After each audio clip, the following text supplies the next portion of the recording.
HighBridge, a division of Recorded Books, presents Diary of a Murderer and Other Stories by Young-Ha Kim. Translated by Chris Lee. Read by David Shih. Diary of a Murderer. It's been 25 years since I last murdered someone.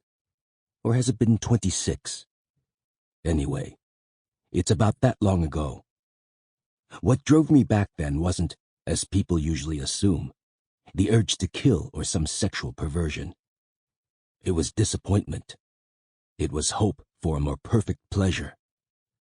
Each time I buried a victim, I repeated to myself, I can do better next time. The very reason I stopped killing was because that hope vanished. I kept a journal, an objective report. Maybe I needed something like that at the time. What I'd done wrong, how that made me feel. I had to write it down so I wouldn't repeat the same gut-wrenching mistakes. Just like students keep a notebook with all their test mistakes, I also kept meticulous records of every step of my murders and what I felt about them. It was a stupid thing to do. Coming up with sentences was grueling. I wasn't trying to be literary, and it was just a daily log. So why was it so difficult? Not being able to fully express the ecstasy and pity I'd felt made me feel lousy. Most of the fiction I'd read was from Korean language textbooks. They didn't have any of the sentences I needed. So I started reading poetry. That was a mistake. The poetry teacher at the community center was a male poet around my age. On the first day of class, he made me laugh when he said solemnly, "Like a skillful killer, a poet is someone who seizes language and ultimately kills it." This was after I'd already seized and ultimately killed dozens of prey and buried them. But I didn't think what I did was poetry. Murder's less like poetry and more like prose. Anyone who tries it knows that much. Murdering someone is even more troublesome and filthy than you think. Anyway, thanks to the teacher, I got interested in poetry. I was born the type who can't feel sadness, but I respond to humor. I'm reading the Diamond Sutra. Abiding nowhere, give rise to the mind. I took the poetry classes for a long stretch. I decided that if the class was lame, I would kill the instructor. But thankfully, it was interesting. The instructor made me laugh several times, and he even praised my poems twice. So I let him live. He probably still doesn't know that he's living on borrowed time. I recently read his latest poetry collection, which was disappointing. Should I have put him in his grave back then? To think that he keeps writing poems with such limited talent, when even a gifted murderer like me has given up killing. How brazen of him. I keep stumbling these days. I fall off my bicycle or trip on a stone. I've forgotten a lot of things. I burned the bottoms of 3 teapots. Unhi called and told me she made an appointment at the doctor's. While I yelled and roared with anger, she stayed silent until she said, "Something is definitely not normal. Something definitely happened to your head. It's the first time I've ever seen you get angry, Dad." Had I really never gotten angry before? I was still feeling dazed when Unhi hung up. I grabbed the cell phone to finish our conversation, but suddenly I couldn't remember how to make a phone call. Did I first have to press the call button? Or did I dial the number first? And what was Unhi's phone number? I remember there being a simpler way to do this. I was frustrated and annoyed. I threw the cell phone across the room. I didn't know what poetry was, so I wrote honestly about the process of murder. My first poem, was it called Knife and Bones? The instructor remarked that my use of language was fresh. He said that its raw quality and the perceptive way I imagined death depicted the futility of life. He repeatedly praised my use of metaphors. I asked, "What's a metaphor?" The instructor grinned. I didn't like that smile, and explained metaphor to me. So a metaphor was a figure of speech. Aha! Listen, sorry to let you down, but that wasn't a figure of speech. I grabbed a copy of the Heart Sutra and began reading. So, in the emptiness, no form, no feeling, thought, or choice, nor is there consciousness. No eyes, ears, nose, tongue, body, mind. No color, sound, smell, taste, touch, or what the mind takes hold of, nor even act of sensing. No ignorance or end of it, nor all that comes of ignorance. No withering, no death, no end of them. Nor is there pain or cause of pain, or cease in pain, or noble path to lead from pain. Not even wisdom to attain. Attainment, too, is emptiness. The instructor asked me, "So you really haven't studied poetry before?" When I responded, "Is it something one has to learn?" He said, "No, rather if you have a bad teacher, it'll ruin your lines." I said, "That's so. That's a relief." Then again, there are at least a few things in life you can't learn from others. They took an MRI. I lay down on a medical table that resembled a white coffin and went into the light. It felt like a kind of near-death experience. I floated in the air and looked down at my body. Death is standing by my side. I understand. I am going to die soon. A week later, I had some sort of cognitive abilities test. The doctor asked questions and I answered. The questions were easy, but answering them was hard. It felt like putting your hand in a fish tank and trying to catch a fish just out of reach. Who is the current president of Korea? What year is it right now? Please repeat the last 3 words you just heard. What is 17 plus 5? I was sure I knew the answers, but I couldn't remember them. How could I know but not know? How was this possible? After the exam, I sat down with the doctor. He looked grim. "The hippocampus has atrophied," he said, pointing at the MRI scan of my brain. "It's unmistakably Alzheimer's. We can't be certain at this point how far it's progressed. We'll need to keep watch over time." Next to me, Eun-hee sat quietly, her mouth firmly shut. The doctor said, "Your memories will gradually disappear. Your short-term memory and your recent memories will go first. It can be slowed, but it can't be stopped. For now, take the prescribed medication regularly, and write everything down, and keep those notes on your person. In time, you may not be able to find your own house." I'm rereading a yellowed paperback copy of Montaigne's Essays. Reading it as an old man is surprisingly enjoyable. We trouble life by the care of death, and death by the care of life. On the way back from the hospital, we were stopped at a checkpoint.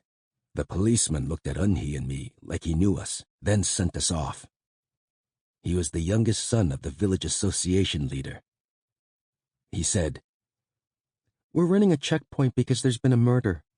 Working day and night with no end in sight is killing us. What do people think? That murderers wander around in broad daylight saying, 'Please catch me'?" He then told us that 3 women had been murdered between our district and the neighboring one. The cops had deduced that it was the work of a serial killer. The women were all in their 20s and had been killed late at night on their way home. They had rope burns on their wrists and ankles. The third victim was found soon after my Alzheimer's verdict.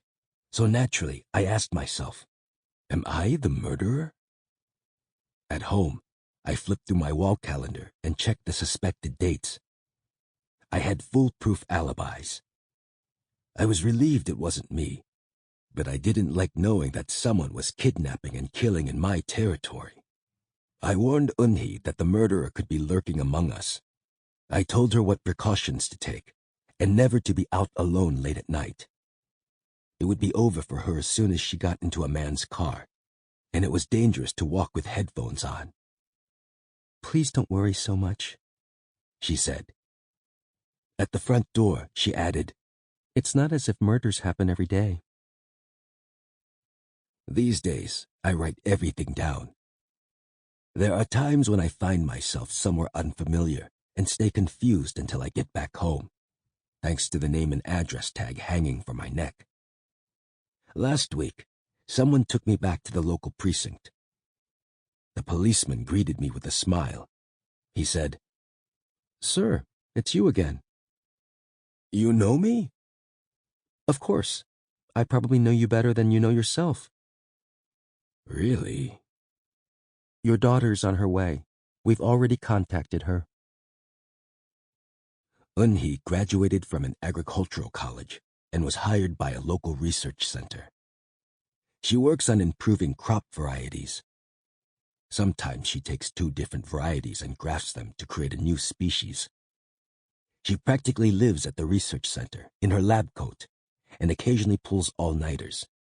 Plants aren't interested in what time humans arrive at and leave work. Sometimes the pollination has to take place in the middle of the night. They grow this way, brazen and fierce. People think that Unhi is my granddaughter and act surprised when I say she's my daughter. That's because though I turned 70 this year, Unhi is barely 28. The one most curious about this is none other than Unhi. When Unhi was 16, she learned about blood types at school. I'm type AB, but Unhi is type O. For parents and their kids, that's an impossible combination. "Dad," she asked, "how can I be your daughter?" In general, I try to be as truthful as possible. I said, "I adopted you." That was around the time Unhi and I started growing apart. She wasn't sure how to act around me anymore, and in the end, we couldn't bridge the distance between us. After that day, we were no longer as close. There's a condition called Capgras syndrome, which is caused by an abnormality in the part of the brain that controls intimacy. If you suffer from it, you're able to recognize the faces of people close to you, but you no longer feel you know them. For example, a husband will suddenly start to distrust his wife, saying, "You look just like my wife and act exactly like her. Who are you really? Who put you up to this?" No matter the evidence, he'll think she's a stranger. She looks like a stranger to him. Before long, the patient will be forced to live with the feeling that he has been exiled to an unknown world. He will believe that these people with similar-looking faces are lying to him. After that day, it was as if Unhi began feeling that the small world surrounding her, the family that was made up of the two of us, was an unfamiliar one. Still, we continued to live together. When the wind blows, the bamboo forest behind the house makes a clamor. I become tangled up in thoughts when that happens. On these windy days, even the birds go quiet. I bought the tract of bamboo forest long ago. I never regretted it. I'd always wanted my very own forest. In the mornings, I head out behind my house for a walk. You can't run in a bamboo forest. If you accidentally trip on something, you might even die. If you cut down a bamboo tree, its sharp, firm roots remain. That's why you have to constantly watch your feet when you're surrounded by bamboo trees. On my way back to the house, I listen to the crackling of bamboo leaves underfoot and think about the people I've buried below. those dead bodies become bamboo and shoot up toward the heavens. When Unhi was younger, she once asked me, "Where do my birth parents live? Are they still alive?" "They're dead," I said. "I brought you home from an orphanage." Unhi didn't want to believe me. She seemed to have searched the internet for information, even sought out the relevant government building before locking herself in her room and crying for days. Then finally, she accepted it. She asked, "Did you know my parents?" "We'd met before, but we weren't close." "What kind of people were they? Were they good people?" "They were wonderful. You were their main concern till the very end." I pan-fry some tofu. I have tofu for breakfast, tofu for lunch, tofu for dinner. I drizzle the pan with oil and add the tofu. Once one side is cooked, I turn it over to the other side. I take out some kimchi, then have my meal. No matter how bad the Alzheimer's gets, I hope I can manage at least this much alone. A basic rice with tofu. I was in a minor car accident. It happened at a three-way intersection, and the bastard's Jeep was in front of me. These days, bad vision is part of my everyday life. It's probably the Alzheimer's. I didn't see the guy's car at a standstill, and before I knew it, I ran right into him. It was one of those Jeeps custom designed for hunting. As if searchlights on the roof weren't enough, he'd also mounted 3 sets of fog lights on the bumper. Such cars are remodeled so the trunk can be rinsed down with water. He'd also added about 2 extra batteries. When hunting season starts, guys like him flock to the mountains behind the village. I got out of the car and walked over to the Jeep. The driver didn't get out. He had his windows rolled up, so I knocked on the glass. "Look here," I said. "Let's talk face to face." He nodded and gestured as if to say, "Just go on your way." That was odd. Didn't he at least want to check his rear bumper? When I didn't budge, he finally got out of the Jeep. A short, stocky man in his early 30s. He quickly scanned the bumper and said it looked fine. It wasn't fine. The bumper was dented. He said, "Don't worry about it, sir. It was already dinged. It's really fine." I said, "Just in case, let's exchange numbers so there won't be trouble later." I handed him my number, but he wouldn't take it. "There's no need." His voice was low-toned, expressionless. I said, "Do you live in the neighborhood?" The guy didn't say anything. But for the first time, he did look me straight in the eyes. He had the eyes of a snake. They were cold and cruel. I was positive, in that moment, we recognized each other. He neatly printed his name and number on a piece of paper. It was a kid's handwriting. His name was Pak Jute. I returned to the rear of the Jeep and checked the damage one more time. That's when I saw it. The blood dripping from the trunk. I also felt his gaze. That gaze studying me as I listened to the dripping blood. If blood drips out of a Jeep made for hunting, people tend to think it's carrying something like a roe deer. But I begin by assuming there's a dead person inside. It's safer to think this way. Who was it again?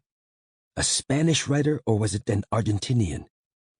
I don't remember stuff like a writer's name anymore. Anyway, in some writer's novel, an elderly man walks by a river and ends up sitting on a bench, talking to a young person he's just met.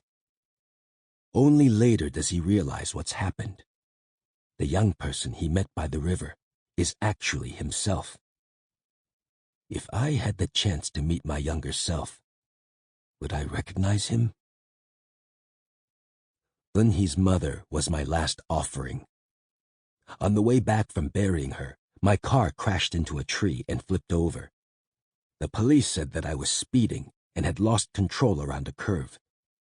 I had to have brain surgery twice. Lying in the hospital bed, I felt so completely at peace. It wasn't like me. At first I thought it was because of the pills they gave me. Before, I became uncontrollably irritated if I even heard someone being loud. Noise had been almost unbearable. The sound of people ordering food, the sound of kids laughing, the sound of women gabbing. I hated it all. But now, this sudden peace. I'd always thought my constantly seething mind was normal. It wasn't. Like a person who has gone deaf, I was forced to get used to this sudden stillness and peace. Whether it was from the impact of the crash or the surgeon cutting me up, something had happened to my brain. Words are slowly escaping me. My head is turning into a sea cucumber. A hole is opening up. It's slimy, and everything escapes through it. In the morning, I read the newspaper from beginning to end. After I finish reading, I feel as if I've forgotten more than I've learned. Still, I read. Each time I read a sentence, it feels like I'm forcibly assembling a machine that's missing a few crucial parts. I'd had my eye on Unhi's mom for a long time. She was an administrative assistant at my community center. She had lovely calves. Maybe it was the poems and the writing, but I felt I was getting soft. It was as if all this reflection and thinking were stifling my impulses. I didn't want to get soft or suppress the feelings boiling inside me. It was as if I were being shoved into a deep, dark cave. I just needed to know if I was who I knew myself to be back then. When I opened my eyes, I saw Unhi's mother directly in front of me. Chance is often the beginning of bad luck. So I killed her, but it wasn't easy. It was disappointing. A murder without any pleasure. Maybe whatever change was happening inside me had already started by then. The second brain surgery merely made it irreversible. In the paper this morning, I read about another serial killing that shocked the local community. When were they saying the killing took place? Something was off, so I went through my notes and found I had jotted down information on the 3 earlier murders. Recently, my memory's been more erratic than usual. Whatever I don't write down slips through my hands like sand. I jotted down the details of this 4th murder in my notebook. A 25-year-old female student was found dead on a country road. Her arms and legs were bruised with rope marks, and she was naked. Just like the others, she had been kidnapped, beaten, and left for dead by the roadside. That jerk Pak Jute hasn't called me, but I've seen him around a few times. Too frequent to call it a coincidence, and there must have been times when I saw but didn't recognize him. He's prowling around my house like a wolf, watching my every move. If I approach him to talk, he quickly disappears. Is he after Unhi? I've let more people live than I've killed. My father always used to say, "How many people in the world get to do whatever they want?" I agree. It seems I didn't recognize Unhi this morning. Right now I do recognize her. That's a relief. The doctor says that soon Unhi will also disappear from my memory. He said, "The only thing you'll remember is the way she looked as a child." You can't protect someone you can't recognize, so I put Unhi's photo in a pendant and hung it around my neck. The doctor merely said, "No matter what you try, nothing will help. The recent memories go first." Crying, Unhi's mother begged me, "Please, at least spare my daughter." I said, "Okay then, don't worry about that." I faithfully upheld that promise until now. I hated people who made empty promises, so I tried hard not to become that kind of person. But the issue is now. I'm writing this down again so I won't forget. I can't abandon Eunhee to her death. At the community center, the teacher taught a class using a poem by Mi Dang. The poem was called The Bride. In it, a groom is heading to the bathroom on his wedding night when his clothes get caught on the door latch. He flees, assuming his new bride is the lewd type and has grabbed at him. About 40 years later, he happens to pass by the same place and sees that his bride is still waiting there for him. So he nudges her, and she turns into a pile of ash. The teacher and students alike went on and on about how beautiful the poem was.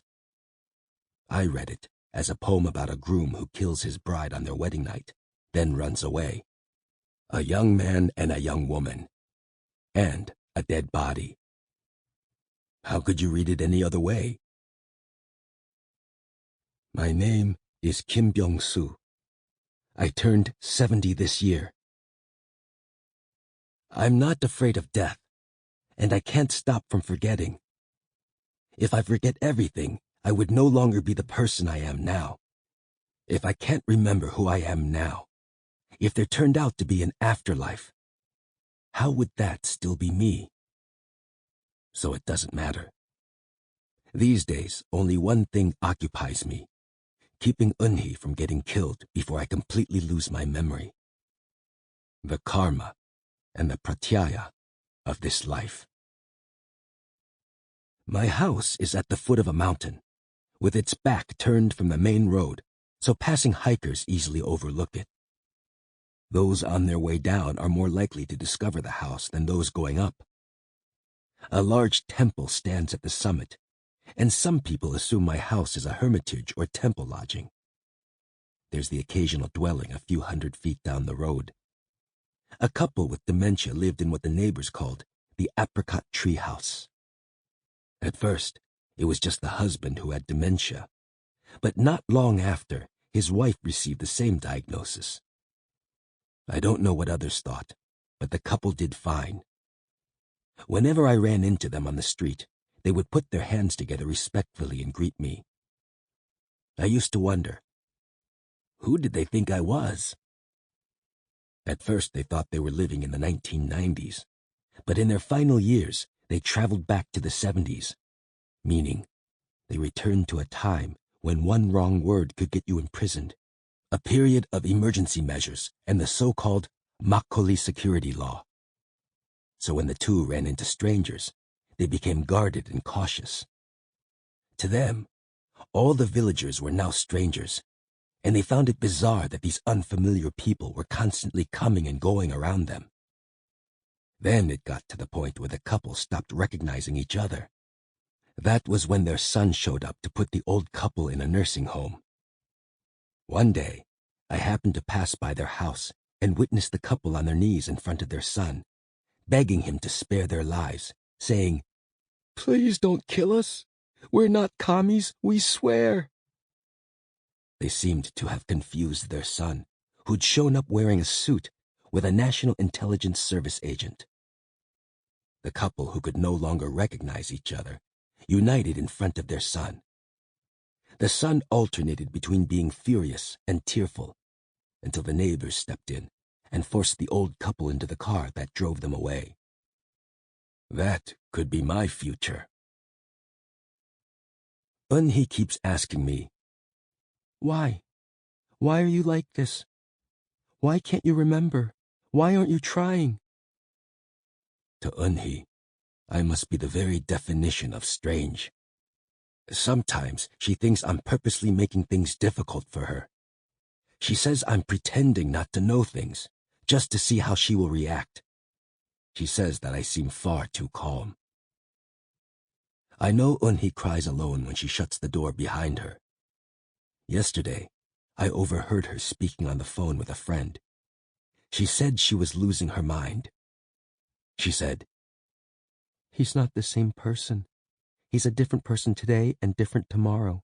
And he was different just now than from a moment ago. Then a second later he's different again." Sometimes he's Sample complete. Ready to continue?